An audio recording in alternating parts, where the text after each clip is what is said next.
Hədislərdən nəql olunur, qeyd olunur ki, İmam Zaman gələcək, zuhr edəcək, bəzi alimlər üz döndərəcək. Biz səni dəvət etdik, səhv etdik. Qayıt get, lazım deyilsən bizə. Yəni, bu onu göstərir ki, sənin sağlam bir bünövrən yox imiş. Əgər sağlam bünövrəyə sahib olsaydın, gələn şəxsləri rahatlıqla qəbul edərdin.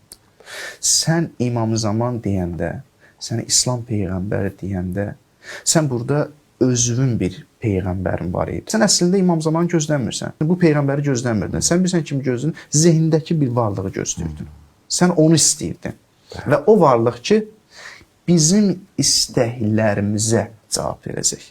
Mənim mənfəətimə uyğun davranacaq. İmam Zaman gələcək, mənim mənfəətimə uyğun davranacaq. İstəklərin əksini edəcək. Deyəcək, yox, bu deyil, bu cürdür. Səhv etmirsən. Bu alim nə edəcək? Etiraz edəcək. Niyə etiraz edir? Çünki gözlədiyi bir İmam Zaman var idi. Mənfəətinə uyğun. O İmam Zaman gəlib məni təsdiqləyəcək. Mənfəətimə uyğun davranacaq.